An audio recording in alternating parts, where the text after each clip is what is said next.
반갑습니다. 심리학다입니다. 행복하시죠? 네, 꼭 행복하셔야 됩니다.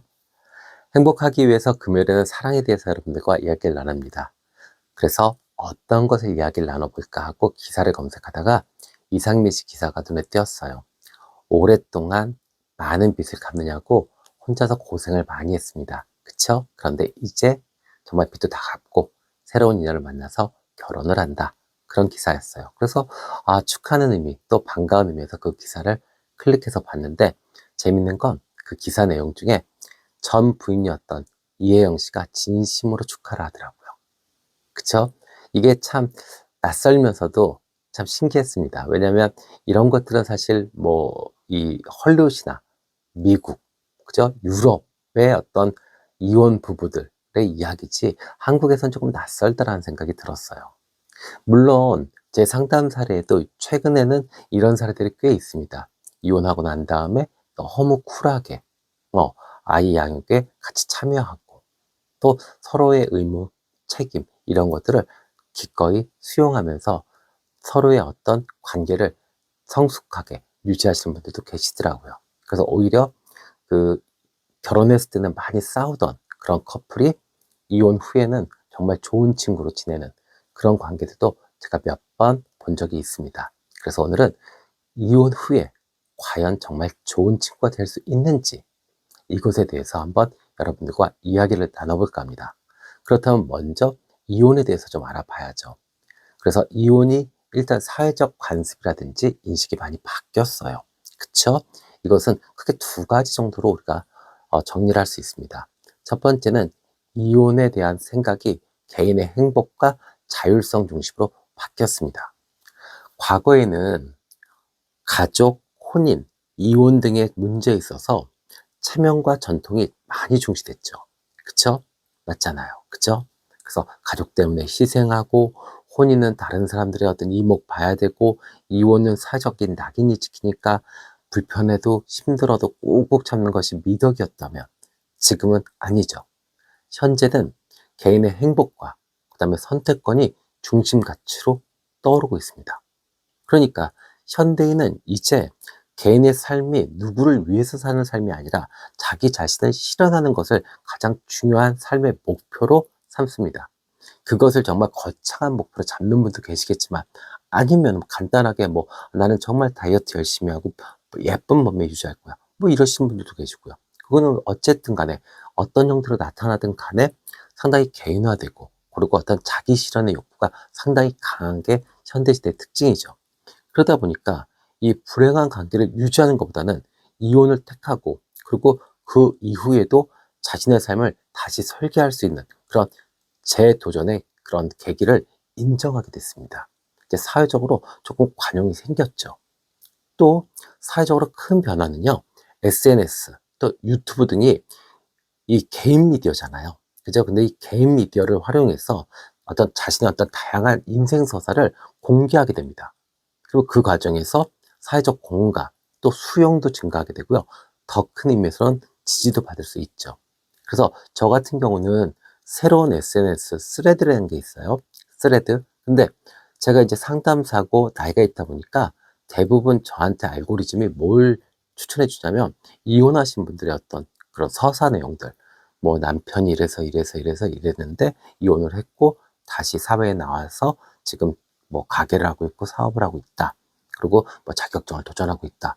이러면은 사실은 댓글이 보면은 다 응원하는 댓글이에요. 자신의 삶을 멋지게 개척하시고 책임감 있게 살아가시는 모습 너무 응원합니다. 이렇게 돼요. 그러니까 많이 관념이 바뀌었죠. 그렇죠? 네. 또 있습니다. 가장 큰 거는 아마 이걸 겁니다. 이혼에 대한 낙인이 감소됐어요. 불과 10년 전, 20년 전만 해도 이혼은 실패로 그냥 인정했습니다. 그러나 지금은 이것이 더 나은 선택일 수도 있겠다 정도로 받아들입니다. 이혼을 권장하는 사회는 아닙니다. 권장해서도 안 되고요. 그러나 그래, 더 나은 선택일 수 있겠구나, 대안이 될 수 있겠구나, 이 정도까지는 우리가 이제 허용을 하는 분위기가 됐습니다. 자, 이게 왜 이러냐면 심리적으로 이혼을 한 개인도 또 주변인도 이혼을 이 불행의 원인을 정리하고 삶을 다시 시작하는 계기 또는 그 사람이라고 인정합니다. 그렇죠? 불행의 원인을 정리했어요. 그리고 다시 한번 시작할 수 있는 계기 또는 그런 것을 용기 내는 사람, 이렇게 봅니다. 그러다 보니까 어떻게 되죠? 이혼에 대한 편견이 많이 줄어들게 되고 그냥 그 사실 자체를 인정하게 되죠. 예전 같으면은 사실 자체를 인정하기보다는 어떤 편견에 휩싸여서 비난하고 또 어떤 하자 잡을 것을 먼저 찾았습니다. 특히 이 제3자의 어떤 이혼이나 이런 것들요. 그죠? 색안경 끼고 그렇게 대했잖아요, 우리. 근데 지금은 좀 많이 바뀌었습니다. 또 사례의 영향도 있죠. 이혼 후에 편안하고 또 지지하는 관계로 이렇게 발전하는 전 부인, 전 남편, 이렇게 하는 것들을 우리가 많이 보게 됩니다. 뭐 이렇게 유명 연예인들이 이런 행동들을 보이기도 하고요.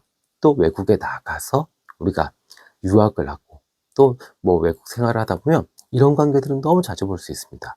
그러다 보니까 우리가 자연스럽게 어떤 사회적 학습이 되고 사회적 학습을 통해서 모방 아니면 내지는 인식의 개선, 변화가 생길 수 있는 거죠. 자, 그러면 실제로 이 예전 같으면은 이혼하고 나면 그쪽으로 쳐다도 안 보고 또 이 상대편을 비난하기 바쁩니다. 그래야 내가 조금 심리적으로 승리한 것 같아요. 그리고 아이들한테 가스라이팅 하죠. 네 아버지는 쓰레기야. 네 엄마는 나쁜 누구야. 뭐 이렇게요. 그죠? 근데 지금은 이렇게 인식이 바뀌었다는 것은 분명히 여기서 장점이 있기 때문에 그렇습니다. 그러면 어떠한 장점이 있고 무엇을 기대하기 때문에 이럴까요? 그것은 일단 가장 큰 것은 첫 번째, 성숙한 인간관계에 대한 기대감이 상승하는 겁니다. 자, 이혜영 씨의 사례 볼까요? 진심 어린 축하. 이것은 단순한 예의 이상의 의미입니다. 이는 성숙한 이혼 문화, 그리고 관계의 지속성에 대한 새로운 해석을 부여해주는 사건이 되죠. 자, 심리적 관점에서 볼까요? 감정이 끝났다고 사람 사이의 모든 가치가 끝나는 것은 아니다라는 거죠. 이게 참 중요한 것 같아요. 우리는 감정이 끝나면 인간관계가 그냥 다 끝난다고 생각해요. 아니에요. 네. 서로의 인생을 존중하고 응원할 수 있는 정서적 관계로 변환되고 발전할 수도 있다라는 거죠. 그죠? 너무 1차원적이지 않아요? 우리 감정이 끝나면 안 보고, 감정이 끝나면 뒤도 안 돌아보고, 오히려 욕하고, 막 비난하고 이런 거. 그죠? 근데 오히려 이렇게 세련되게, 아, 감정은 끝났지만, 그래, 가치. 그 사람과의 나와의 어떤 관계의 가치는 남아있다. 그렇다면, 감정적 관계가 아니라 정서적으로 응원할 수 있는 관계. 소울메이트, 친구의 관계로는 의미가 있겠다. 그리고 그것으로 발전할 수 있겠다. 그럴 수 있죠. 또 이 사회적 흐름도 좀 있어요. 그래서 좋은 이별이 가능하다. 그 다음에 회복적 정의. 그러니까 조금 헤어져서 회복을 할 수 있는 뭐 이런 것에 대한 어떤 개념도 생겼습니다. 그러다 보니까 어떤 이혼, 이별을 객관화시켜서 보고 또 개인화시켜서 보게 됩니다. 이렇게 되다 보니까 어떻게 돼요? 서로가 서로에 대해서 조금 공간이 열립니다. 그러면 예전에 같이 딱 붙어 있을 때 서로에게 기대감도 많고 원망도 많고 이랬을 때는 대화도 안 되고 대화가 되더라도 서로 어떤 막 원망하는 이제 그런 대화였다면 서로 거리가 좀 떨어진 상태에서 객관화하고 개인화되어 있는 그런 상태에서 다시 어떤 관계를 맺게 되면 사실 그전보다 훨씬 더 대화의 질이 좋아집니다. 근데 좀 편안해지고요. 물론 그때도 감정을 이야기하고 과거에 매몰돼서 네가 그때 그 못했잖아 이렇게 하시는 분도 계시지만 요즘 분들은 좀 쿨하고 멋지셔서 그러지 않더라고요. 네. 또 이 서구의 가치관의 자연스러운 수용 이런 것도 있죠. 이러한 변화는 무조건 서구의 것을 따라가는 것은 아닙니다. 분명히 합리성 그리고 개인의 존엄성에 기반한 서구적 가치를 정신적으로 흡수하는 과정이 되는 겁니다. 실제로 유리한 것들이 많아요. 네, 유리한 것을 제가 좀 이따 다시 말씀드릴 거예요. 자, 유럽이나 북미에서는 이혼 후 친구 관계로 지내는 경우가 많죠. 이것은 분명히 아이 양육이나 또 사회적 네트워크 유지에 정말로 도움이 많이 됩니다. 그래서 감정 정리는 필수이나 그것을 바꿔서 정서적 지원, 그 다음에 서로 관계의 가치는 남겨두는 이제 그런 선택을 하게 되는 거죠. 자, 근데 이제 우리가 이제 좀 바뀌고 있죠? 한국 사회도. 그래서 이제 감정 중심의 문화가 아니라 관계의 구조적, 성숙한 면을 강조하는 문화로 바뀌고 있습니다.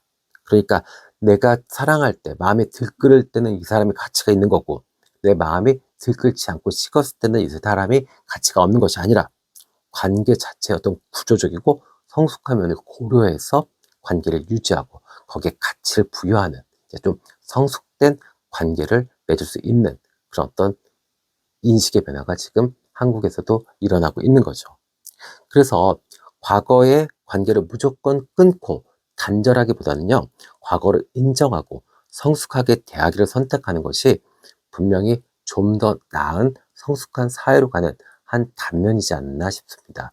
그래서 그 단면 중에 하나가 전 남편, 전 부인과 이렇게 친구처럼 지낼 수 있는 그런 여유, 그리고 그런 좀 쿨함, 이런 것들이 생기는 것이다 라고 생각이 듭니다. 자, 그러면 이제 장점이 있을 거예요. 그죠? 장점은 뭐가 있을까요? 첫 번째, 아이 양육에 도움이 됩니다. 실제로 재혼을 하더라도 재혼 가정에서의 마찰은 꽤 있어요. 그죠? 그렇다면 재혼을 하기 이전에 홀로 있을 때 아이가 어린 경우에, 그죠? 그러면 이 반대편 부모의 어떤 역할이 필요해요. 그럴 때 정말 관계 자체가 이렇게 정서로 지원해주고 친구처럼 지낸다 그러면 언제든지 도움을 받을 수 있죠. 그러면 아이의 인격 형성에 큰 도움이 됩니다. 또 사회적 관계를 잃지 않을 수 있죠. 함께 네트워크를 계속 쌓아갖고 사회적 관계를 만들었잖아요. 근데 이 관계가 깨져요. 그러면 우리 같으면은 함께 모인, 그죠? 부부 동반으로 만난 그런 모임을 우리에게 전통적이면 어떻게 됐죠? 다 못 나갑니다. 근데 그럴 필요 없잖아요. 그죠? 뭐 같이 나가서 또 사회적 관계, 나한테 귀한 어떤 추억이고 자산인데 그걸 잃지 않는다는 거 꽤 의미 있고 가치 있는 일이 됩니다. 그리고 세 번째입니다. 남편으로서, 아내로서 별로였지만, 참 힘든 사람이었지만 분명히 이 사람 처음 만날 때 대화도 잘 통하고 또 내가 이 사람한테 충분한 매력을 느꼈기 때문에 결혼이라는 그 엄청난 결정을 한 겁니다. 그렇기 때문에 이제 다시 좋은 친구를 얻는 계기가 됩니다. 그러니까 이혼하고 난 다음에 무조건 왼수지간으로 지내는 것보다 이렇게 친구로 지내면 예전에 처음 좋아했던 그 친구의 모습이 다시 눈에 띄게 될 겁니다. 또 네 번째입니다. 가장 중요한 거일 수 있어요. 뭐냐면 자존감, 그리고 자상실감을 막을 수 있습니다. 자, 추억이 사라진다. 그리고 또 어떤 내가 선택한 것이 부정당한다. 내가 선택한 것이 잘못된 거야. 이런 기억들은요, 사실 자존감을 무너뜨리고 자상실감을 만듭니다. 그렇기 때문에, 아, 그래, 부부로서는 별로지만 친구로서는 괜찮네. 내 남편으로서는 별론데 애 아빠로서는 괜찮아. 그러면 그 역할이라도 시키자. 이렇게 하면 내가 자존감이 안 무너져요.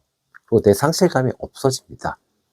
네, 그러니까 너무 그 상대방 미워하는 그런 태도에서 조금 여유 있게 생각을 바꾸시면 좋겠어요. 자, 그러면 이렇게 좋은 친구 관계로 지낼 수 있는 그런 태도는 어떤 태도가 있어야 될까요? 마음가짐이라든지 태도, 이거에 대해서 이야기를 좀 해볼게요. 첫 번째, 관계를 재정의하는 마음의 자세가 필요합니다. 네, 사랑은 끝났지만 인연은 그래도 아직 남아있다. 그래서 이혼이나 이별을 파국이라고 그렇게 딱 정의하지 마시고, 한 관계가 종료된 거고, 또 새로운 관계가 시작되는 것이다라는 인식의 변화가 필요합니다. 그리고 우리는 지금 다른 선택을 했지만 서로를 적대시할 필요는 없어. 이렇게 생각하셔도 좋죠. 그러면 이러한 태도는 정서적 미성숙한 태도 있죠? 소유욕, 욕망, 거기서 나오는 비난, 뭐 이런 것이 아니라 정서적 독립성에서 비롯된 조금 더 성숙한 인간관계를 만들 수 있습니다. 네. 자, 내가 독립성, 내 자신이 정서적으로 독립됐을 때, 그래야 훨씬 더 좋은 인연을 만들 수 있죠. 맞죠? 자, 그 다음에 또 있습니다. 감정이 휘둘리지 않고 내가 있는 거. 그죠? 그래서 그러려면 어떻게 해야 되느냐? 감정과 기억을 분리시키셔야 됩니다. 자꾸 만나다 보면 어떻게 되죠? 예, 과거의 기억이 감정을 다시 일으킵니다. 이렇게 되면 옛 추억이 떠오르고, 그 다음에 막 이 마음이 흔들려요. 그럴 때 꼭 기억하셔야 됩니다. 그 기억이 지금 현재의 나의 감정은 아니다라는 것을 자각하셔야 돼요. 그래서 감정에 대한 감정을 인지하셔야 됩니다. 메타인지를 돌리셔야 돼요, 그때. 네. 그때는 그런 감정이었지만 지금은 아니야. 지금은 내가 그걸 추억하는 거야. 그리고 지금은 그런 감정 상태가 아니야. 우린 그냥 친구 상태야. 술 친구고 애 아빠고 뭐 이 정도야. 나 도와줄 수 있는 친구고 뭐 이 정도로 생각을 하셔야죠. 그거를 헷갈려 버리면 또 다시 되게 혼동의 상태로 들어갑니다. 네. 이혼하신 분이 그분과 다시 재혼하고 뭐 이런 거는 사실 그렇게 좋아 보이지는 않습니다. 왜냐하면 또 다시 반복되는 문제에 부딪힐 수 있거든요. 네, 그렇기 때문에 차라리 이렇게 친구처럼 지내시면서 서로의 삶을 응원하는 그런 방식이 오히려 나을 수도 있습니다. 자, 그 다음에 세 번째입니다. 새로운 역할의 정립이 필요하죠. 네, 친근함은 유지해야죠. 그러나 분명히 경계, 서로 거리감은 유지하셔야 됩니다. 그렇죠? 그래서 전 남편, 전 부인과 친구가 되려면 서로의 역할과 경계는 명확히 하고 이것을 이해하고 존중하는 태도가 필요합니다. 네, 친구 이상의 어떤 애매한 호의, 또 애매한 기대, 또 플러팅 이런 것을 계속 보내시면 옛 감정이 다시 살아 올라올 수 있습니다. 그러면 서로 혼동되기 때문에 이 관계가 무거워지고 어려워집니다. 그렇기 때문에 가급적이면 이렇게 이 애매한 기대, 그 다음에 플러팅, 그 다음에 친구 이상의 호의 이런 것들 좀 자제하시는 게 맞습니다. 네, 그래서 이 제일 좋은 거는요, 어떻게 하시냐면 좀 가벼운 농담을 좀 하세요. 어차피 서로의 삶을 책임지는 게 아니라 이제 친구로서 역할이 남아있고 애 아빠, 애 엄마로서의 역할이잖아요. 그러면 가벼운 농담, 그 다음에 서로에 대한 어떤 가벼운 조언, 약간 뼈 때리는 조언 이런 걸로 관계를 유지하시면 좋습니다. 그래서 꼭 기억하셔야 될 건 기억에 의존하지 않는 대화를 하셔야 돼요. 현재에 집중하는 그런 대화를 하시면 좋습니다. 아셨죠? 네. 자, 그리고 이렇게 하시면 분명히 서로의 어떤 가치는 인정하고 좋은 친구로 지낼 수 있지만 이 감정적 거리는 분명히 유지될 수 있습니다. 네. 자, 이제 마지막입니다. 자, 현재에 집중하는 태도가 되게 중요해요. 지금의 내 삶이 만족스럽다면 과거의 기억은 흐릿해집니다. 우리가 대부분 내가 지금 만족하지 못하고 내가 슬프고 외롭고 괴롭기 때문에 과거의 추억에 매달리는 겁니다. 그렇기 때문에 전 남편, 전 부인과 건강한 관계, 친구 관계, 뭐 이런 것을 유지하려고 그러면 먼저 선행돼야 될 것은 지금의 내 삶이 행복하고 충만해야 됩니다. 네, 외로움, 공허함, 빈 곳 이런 것은 안 됩니다. 그러면 결국엔 그 감정에 의존할 수밖에 없어요. 그리고 그 사람한테 정말 다시 한번 또 기대하게 됩니다. 그러면 어떻게 돼요? 다시 한번 상처받게 되고 관계는 또 나빠질 수 있습니다. 그렇기 때문에 자기 개발, 그다음에 새로운 인간관계를 만들고 그다음에 또 취미생활 같은 걸로 일상에 몰입하는 습관을 들이셔야 돼요. 그래서 지금 이 순간이 나의 어떤 정서적 기반, 정서적 중심이 되어야 전 남편, 전 부인과 친구처럼 잘 지낼 수 있습니다. 자, 이제 결론을 좀 내볼까요? 네. 자, 친구가 뭘까요? 친구는 과거를 들추기보다는 서로의 현재를 응원하고 또 경계를 존중하면서 자유를 보장하는 관계입니다.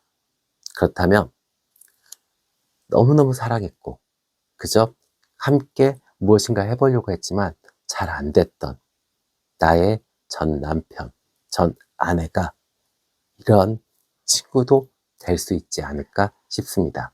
네. 그래서 오늘 영상은요, 무조건 이혼을 조장하는 것도 아니고 또 이혼한 다음에 무조건 친구처럼 지내야 된다 이런 것도 아닙니다. 근데 인식의 전환, 그러니까 이상민 씨, 이혜영 씨를 보면서 아, 저렇게 하는 것도 괜찮겠구나.